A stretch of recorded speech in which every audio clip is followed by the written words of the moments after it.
Harvard University, Joe O'Donnell.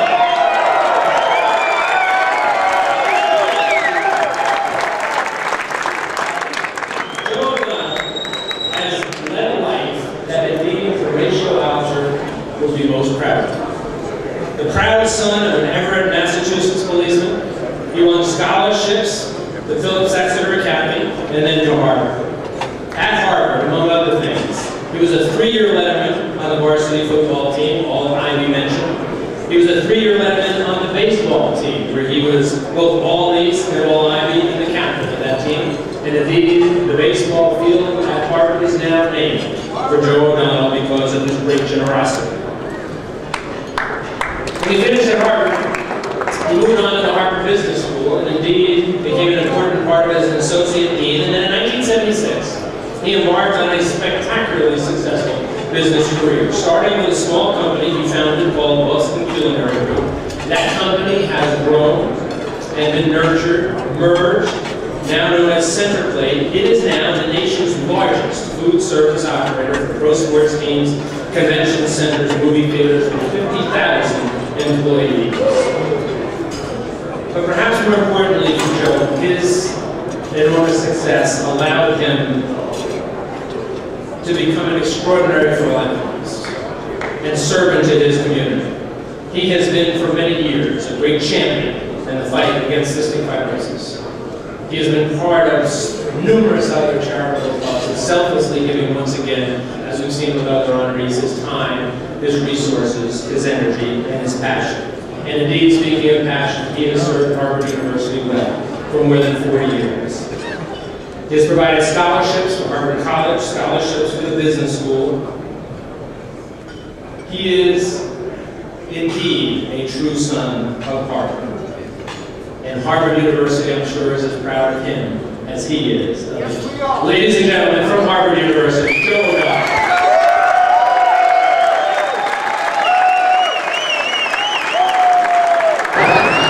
Now, everybody in this room has played high school football. And we then spent the rest of our lives trying to what? Trying not to be the weak link. And how we survived is beyond comprehension. But survive we did. We're all here. In fact, there are those who believe that all that sacrifice, all of that pain, all of that fear built character and intestinal fortitude and forged lifetime core values of loyalty, tenacity, discipline. Incredibly, I believe all those time-honored, worn-out cliches to be absolutely true. These were life lesson experiences which have played out in so many ways throughout our lives. The challenge or opportunities, the coaches used to say, if you will, to learn how to get up again and again, every time you've been knocked down, to stand your position as an overwhelming underdog, and to learn about yourself. It's about learning about yourself, isn't it? To learn what you can do in your own personal moments, in your own personal efforts, to help the team.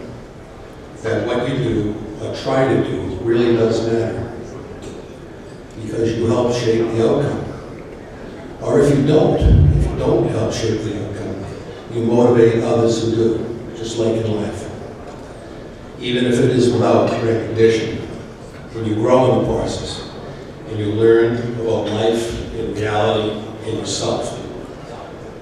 Now, to be sure, these values, which are introduced at home and in high school, were then fully developed in college, especially in the more complicated and the more balanced Ivy League. In the Ivy League, the individual mattered, perspective mattered. And the Ivy League football experience was every bit as competitive and tough as any other conference. Double sessions, yes. We had goal sessions, but we had water on the field.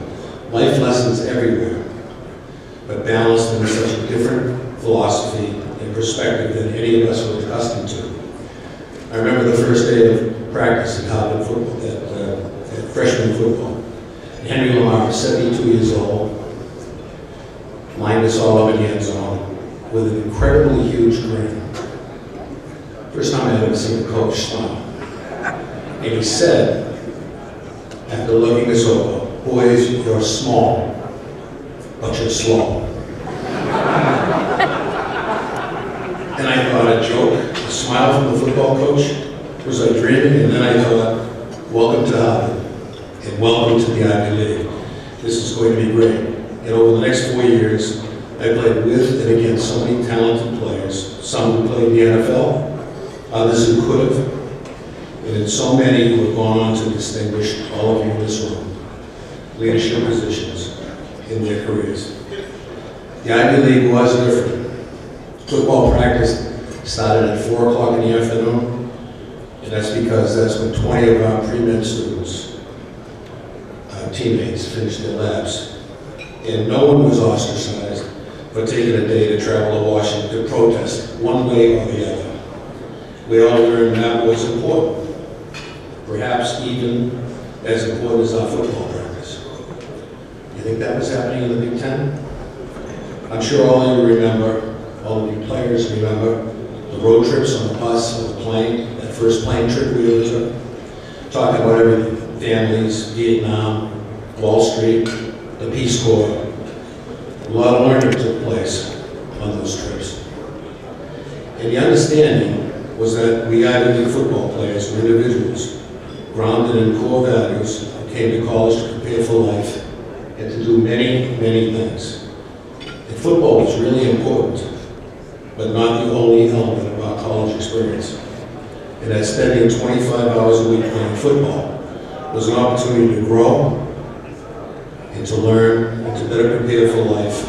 And every bit as valuable as 25 years in the classroom. And our coach, just like the coach we have here at Harvard today, was our professor. And these were not just football lessons, but these were life lessons.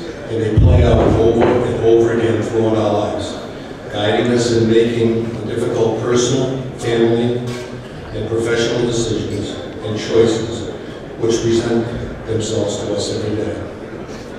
I try to use these principles in my own life, sometimes successfully, in running my business, in raising my girls, in our charitable work, and in my 40-year marriage partnership with my fabulous wife, Kathy. And especially I use them in coping with the loss and the legacy of our son Joey 25 years ago.